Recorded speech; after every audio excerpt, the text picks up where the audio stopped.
Pakistan hockey federation हमेशा ही से माली वसाइल का सवाल उठाती रही है। टीम वर्ल्ड कप में हार जाए, ओलंपिक्स के लिए क्वालिफाई न कर सके, खिलाड़ियों की माली मुश्किलात पर बात हो, सेंट्रल कॉन्ट्रैक्ट के पैसे ना अदा किए जाने की बात हो, फेडरेशन के पास हर बात का एक ही जवाब टेबल पर रखा होता है, जो फेडरेशन के आला ओहदेदार मीडिया में जाकर बयान कर देते हैं। हमारे पास पैसे नहीं हैं, हुकूमत की जानिब से फंड नहीं मिल रहे। पाकिस्तान हॉकी फेडरेशन के मसाइल कब हल होंगे, खिलाड़ियों को कब माली तौर पर अच्छी खबरें मिलेंगी, इस सवाल का जवाब मांगते मांगते कई खिलाड़ी साबिक खिलाड़ी बन गए। अब हॉकी फेडरेशन के बाद लगता है पाकिस्तान हॉकी को दोबारा से जिंदा करने का एक ही फॉर्मूला है, और वो है पाकिस्तान सुपर लीग की तर्ज पर हॉकी सुपर लीग का आइडिया। अलबत्ता इस बारे में अब तक सिर्फ बातें ही हो रही हैं। फेडरेशन के ओहदेदारों के अखराजात कैसे पूरे हो रहे हैं, गैर मुल्की कोचों को पैसे किस खजाने से दिए जा रहे हैं, इस सवाल के जवाब में हॉकी फेडरेशन चुप साध लेती है। इस सारी सूरत हाल में पाकिस्तान हॉकी टीम आलमी सतह पर अपनी बका की जंग लड़ रही है। बैनुल-अक़वामी हॉकी फेडरेशन की आलमी दर्जाबंदी में पाकिस्तान बेहतरीन 15 टीमों में शामिल नहीं। आलमी दर्जाबंदी में ऑस्ट्रेलिया पहले, बेल्जियम दूसरे और हॉलैंड तीसरे नंबर पर है। मलेशिया, आइलैंड और जनूबी अफ्रीका की टीमें भी आलमी दर्जाबंदी में पाकिस्तान से आगे हैं। बैनुल-अक़वामी हॉकी फेडरेशन की आलमी दर्जाबंदी में पाकिस्तान का 17वां नंबर है। अब इत्तलात हैं कि पाकिस्तान हॉकी फेडरेशन कौमी हॉकी टीम को यूरोप के दौरे पर भेजने की मनसूबाबंदी कर रही है। 22 अप्रैल से 6 मई तक यूरोप के दौरे की शुरुआत कौमी हॉकी टीम हॉलैंड के खिलाफ सीरीज से करेगी, जिसके बाद कौमी hockey team France, Belgium, Germany और स्पेन में भी मैच खेलने की मनसूबाबंदी कर रही है। इत्तलात के मुताबिक इन दौरों के लिए हॉकी फेडरेशन ने वीज़ों के लिए बाकायदा दरख्वास्तें जमा करवा दी हैं। अलबत्ता दौरा यूरोप के माली अखराजात फेडरेशन कैसे पूरे करेगी, ये एक अहम सवाल है। कहा जा रहा है कि कौमी हॉकी टीम के यूरोप के दौरों का मकसद इस साल इंडोनेशिया में होने वाले एशिया कप की तैयारी है। इंडोनेशिया 23 मई से 1 जून तक एशिया कप हॉकी टूर्नामेंट की मेज़बानी करेगा। एशिया कप 2023 वर्ल्ड कप का क्वालिफाइंग राउंड भी होगा। पाकिस्तान हॉकी टीम के दौरा यूरोप और अखराजात पर गुफ्तगू करने के लिए इस्लामाबाद से टेलीफोन लाइन पर हमारे साथ मौजूद हैं द न्यूज़ इंटरनेशनल के स्पोर्ट्स कॉरेस्पॉन्डेंट अब्दुल मोई शाह साहब। खुश आमदीद कहेंगे शाह साहब आपको। शाह साहब, किस तरह देख रहे हैं पाकिस्तान हॉकी फेडरेशन की इस मनसूबाबंदी को आप? एक तरफ हॉकी फेडरेशन का कहना यह है कि ख़जाना खाली है, तो करोड़ों रुपए के अखराजात कैसे पूरे होंगे यूरोप के दौरे के? देखें ये तो कोई मेरा ख्याल है ढकी छुपी बात नहीं है कि पाकिस्तान हॉकी के लिए जो सबसे बड़ा मसला रहा है पिछले 6 साल में, वो इंटरनेशनल एक्सपोजर का रहा है। टीम को कोई इंटरनेशनल मैचेस मिले, बहुत कम मिले या मिले ही नहीं। जब तक आप अपने टॉप 30-35 प्लेयर्स को इंटरनेशनल एक्सपोजर नहीं देंगे, इंटरनेशनल मैचेस नहीं देंगे, against the best of lot नहीं खिलाएंगे, तो आपकी गेम कभी भी इम्प्रूव नहीं होगी।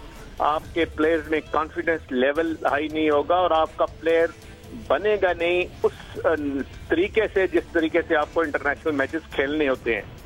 याद रखिएगा कि जब आप बड़े बड़े टूर्नामेंट्स में जाते हैं, वर्ल्ड कप क्वालिफाइंग राउंड में जाते हैं, जो आजकल पाकिस्तान सिर्फ वर्ल्ड कप क्वालिफाइंग राउंड ही खेल सकता है, ओलंपिक क्वालिफाइंग राउंड ही खेल सकता है, तो उसमें भी आपको बड़ी से बड़ी मजबूत टीमों का अगेंस्ट खेलना पड़ता है। अगर आपके पास अगर एक्सपोजर नहीं है तो वो मेरा ख्याल है, और लड़के जो हैं वो इतना अपना बेस्ट दे नहीं सकते।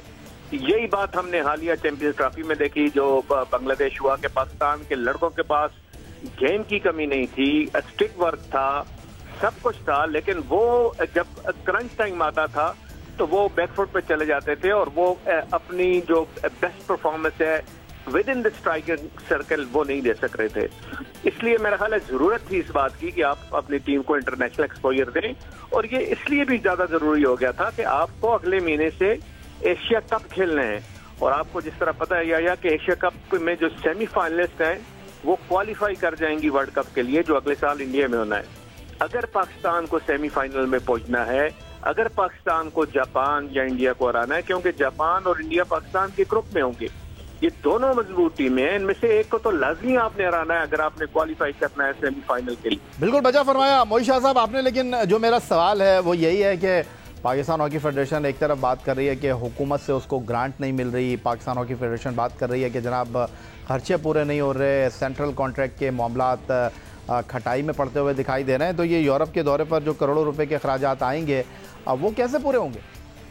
जी, ये मैं आपको बताता चलूं कि देखें पिछले 3 साल से जब से फमीदा मिर्जा रही हैं, मिनिस्ट्री ऑफ आईपीसी की हेड रही हैं, जिस तरह वो मिनिस्टर रही हैं, उन्होंने कोई ऐसे ज्यादा एक दफ़ा 20 लाख रुपया दिया, शायद दूसरी दफ़ा फिर 20 लाख रुपया दिया, कोई अराउंड 40 लाख के करीब पाकिस्तान हॉकी फेडरेशन को दिया, जो कि बहुत ही कम है और नाकाफी है। इवन मेरा ख्याल है डोमेस्टिक इवेंट कराने के लिए इतने पैसे नहीं चाहिए होते, इससे ज्यादा चाहिए होते हैं। तो वो सेंटर से तो फेडरल गवर्नमेंट से तो कुछ नहीं मिला, कोई शक नहीं, लेकिन जो सिंध गवर्नमेंट है वो ईयरली सालाना इनका एक कॉन्ट्रैक्ट साइन हुआ है पाकिस्तान हॉकी फेडरेशन से, और अराउंड 100 मिलियन या 10 करोड़ रुपया जो सिंध गवर्नमेंट है ये पाकिस्तान हॉकी फेडरेशन को देती है। इसके अलावा पाकिस्तान हॉकी फेडरेशन को आर्मी ने भी एक ग्रांट दी है, 2 दफा ग्रांट दी है, और आर्मी ने under the instruction of chief of army staff काफी हॉकी को हेल्प की है, क्योंकि उनका स्पेशल एक लगाव है हॉकी के लिए। वो चाहते हैं कि पाकिस्तान की हॉकी डेवलप हो, इम्प्रूव हो, और पाकिस्तान बेस्ट जो टीम्स में जिस तरह पहले खेलता था उसी तरह पाकिस्तान हॉकी का नाम रोशन हो, और पाकिस्तान हॉकी सेमीफाइनल और फाइनल खेलते नजर आए मेगा इवेंट के लिए। तो वो कोशिश जरूर है वहां से, लेकिन बात वही है कि जब तक आपको इंटरनेशनल एक्सपोजर नहीं मिलेगा, ये इतने पैसे या हो जाते हैं, मेरा ख्याल 10 करोड़ और 10 करोड़ यहाँ से अगर मिल जाता है, या 4-5 करोड़ इस साइड से मिल जाता है आर्मी से, तो इतने पैसे जरूर हो जाते हैं कि आप कम से कम एक अच्छा ट्रिप कर लो, एक अच्छा टूर कर लो। और जिस तरह ये इन्होंने प्लान किया है यूरोप का टूर, जिसमें आयरलैंड से स्टार्ट होगा, बेल्जियम के खिलाफ होगा, जर्मनी के खिलाफ मैच होगा, फ्रांस और स्पेन के खिलाफ मैचेज होंगे, तो मेरा ख्याल है अच्छा एक्सपोजर है और ये होना भी चाहिए। जब तक आप अपने प्लेयर्स को इंटरनेशनल एक्सपोजर नहीं देंगे, आपका प्लेयर बनता नहीं है। आज हम देख रहे हैं कि जो इंटरनेशनल फुटबॉल की टीम है, जिस तरह आप कोई यूरोपियन उठा के इवन हॉकी के प्लेयर आप देख लें, वो उनको कम से कम 2-3 महीने में 10 से 15 मैचेस लाजमी मिलते हैं। और हमारी बदकिस्मती साहब ये हुई कि हमने प्रो लीग का जो फर्स्ट सीजन था उसमें हमने एंट्री करके हमने पुल आउट कर लिया। जब पुल आउट कर लिया तो आपकी रैंकिंग इतनी गिर गई कि आज आपकी ranking Pakistan is now world number 18वीं पोजीशन है पाकिस्तान की, जो कि एक बहुत एक सब जो हॉकी फैंस के लिए बड़ा लम्हा फिक्रिया है। बहुत शुक्रिया आपका। अब्दुल मोईन शाह साहब हमारे साथ मौजूद थे। पाकिस्तान हॉकी टीम जनाब यूरोप का दौरा कर रही है और इस हवाले से गुफ्तगू कर रहे थे अब्दुल मोईन शाह साहब। और अब हॉलैंड से हमारे साथ टेलीफोन लाइन पर मौजूद हैं पाकिस्तान हॉकी टीम के साबिक कप्तान, ओलंपियन गोलकीपर सलमान अकबर साहब। खुशामदीद कहेंगे आपको सलमान अकबर साहब। एक्मैन पाकिस्तान हॉकी टीम के कोच बने हैं और पाकिस्तान हॉकी टीम जो है वो एशिया कप से पहले, जिसको वर्ल्ड कप 2023 का क्वालिफाइंग राउंड कहा जा रहा है, यूरोप आ रही है और फ्रांस के साथ, बेल्जियम के साथ, हॉलैंड के साथ, जर्मनी के साथ मुकाबलों में हिस्सा लेगी। आप इसको किस तरह देख रहे हैं? जी भाई, मेरे ख्याल में बड़ी देर बाद ऐसा कोई टूर अरेंज हुआ है और ये एक बड़ा पॉजिटिव साइन है। और वर्ल्ड कप क्वालिफायर है एशिया कप, और अपने से ऊपर वाली रैंक की टीम के साथ जब पाकिस्तान की टीम खेलेगी और नए कोच के साथ, और वो एक बड़ा अच्छा एक्सपीरियंस। और मैं ये एक्सपेक्ट भी करता हूँ कि हम जो टीम भी देखेंगे इस दफा पाकिस्तान की, उसमें काफी नए चेहरे हमें नजर आएंगे, यंगस्टर्स नजर आएंगे। क्योंकि अब नजर भी ये आ रहा है, मैंने सिकफिद आइकमान के साथ काम भी किया हुआ है, तो उसका भी फोकस यही नजर आ रहा है कि वो लॉन्ग टर्म टीम बनाने की तरफ जा रहा है। ऐसे टूर्स जो हैं और अपनी यूरोपियन टीमों के साथ खेलने से इसमें कोई डाउट नहीं है कि टीम को एक अच्छा एक्सपीरियंस मिलेगा। उसमें रिजल्ट्स मैटर नहीं करते, result all matters in Asia cup, जहां से हमने क्वालिफाई करना है। तो उसकी एक प्रिपरेशन की। सलमान अकबर साहब, आपने बिल्कुल बजा फरमाया कि पाकिस्तान हॉकी टीम जब तक एक ऐसी हॉकी नहीं खेलेगी जहां पर मुकाबलों की फिजा होगी, हम कैसे अपनी टीम को बिल्ड कर सकेंगे।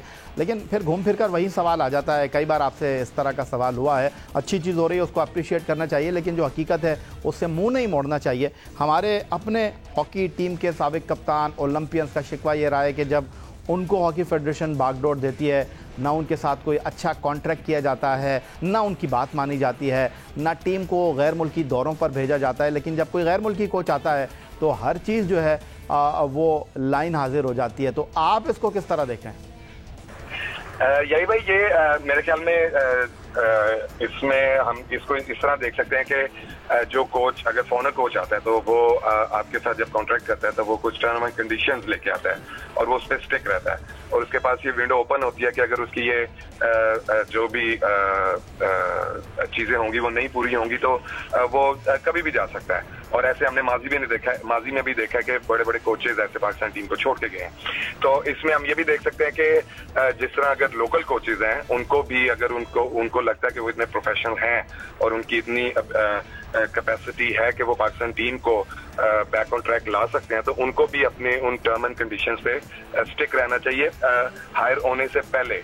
ये मेरे ख्याल में गलती जो जब ये हायर होते हैं वहां पे होती है कि ये अपने टर्म एंड कंडीशंस रखते तो होंगे बट उन पे फिर बाद में स्टिक नहीं रहते, फिर वो बीच में कॉम्प्रोमाइजेज हो। ठीक हो गया सलमान अकबर साहब, लेकिन हॉकी फेडरेशन के ऊपर बहुत ज़्यादा तनकीद इस बात की होती रही है कि माजी में जो गैर मुल्की दौरे हुए हैं उनमें हॉकी फेडरेशन के ऑफिशियल जो हैं वो ज़्यादातर दिखाई दिए हैं और इसीलिए फेडरेशन के ऊपर तनकीद होती रही है कि जनाब एक तरफ आप बात करते हैं हॉकी को ऊपर ले जाने की, लेकिन जब गैर मुल्की दौरे होते हैं तो हॉकी फेडरेशन के अपने ऑफिशियल वीज़े लगवा लेते हैं, वो जनाब सैर सपाटे पर रवाना हो जाते हैं। तो क्या इस बार भी ऐसा होगा? ये मुझे तो नहीं पता, लेकिन यस ये प्रैक्टिस काफी बहुत ज्यादा पाकिस्तान हॉकी में होती रही है और रिसेंट पास में भी हुई है। और अब देखेंगे, अब मैं इस पे तो नहीं कह सकता अब होगा कि नहीं होगा, होना नहीं चाहिए, बिल्कुल पहले भी नहीं होना चाहिए, अब भी नहीं होना चाहिए और आने वाले वक्त में भी नहीं होना चाहिए, क्योंकि उससे काफी आप अपना जो है फाइनेंस मैनेज कर सकते हैं, वो चीज अपने आप टीम में लगा सकते हैं, अपने प्लेयर्स पे लगा सकते हैं, उसकी प्रेपरेशन में लगा सकते हैं, अपने डोमेस्टिक स्ट्रक्चर में लगा सकते हैं। तो वहां से अगर इस चीज को अगर पाकिस्तान हॉकी से खत्म कर दिया जाए, मैं समझता हूँ कि एक बहुत अच्छी परसेंटेज में जो financial issues Pakistan hockey federation को आते हैं वो भी कवर हो सकते हैं। तो ये डिपेंड करता है कि जो ऑफिस में बैठा हुआ है कि उनका विजन क्या है, कि वो इस चीज को कैसे देखते हैं। और मुझे और हम जैसे काफी ज्यादा प्लेयर्स, हमें आज तक ये बात नहीं समझ आई कि इसकी क्या जरूरत है, क्योंकि इससे कभी तो कोई फायदा तो हुआ नहीं है। उल्टा ऐसे लोग जब टीम के साथ जाते हैं, टीम पे एक्स्ट्रा प्रेशर बिल्ड हो जाता है, क्योंकि फिर वो प्लेयर से भी बात करते हैं, कोच उनको कुछ कहते हैं, ऐसे जो भी हमारे रिस्पेक्टेड ओलंपियंस साथ जाते हैं तो वो अपनी उनको प्लेयर्स को राय मशवरे देते हैं। तो ये चीज बिल्कुल खत्म होनी चाहिए, पहले भी नहीं होनी चाहिए थी, अब भी नहीं होनी चाहिए और आने वाले वक्त में भी नहीं होनी चाहिए। इससे पाकिस्तान हॉकी का फायदा ही फायदा है, नुकसान बिल्कुल भी नहीं।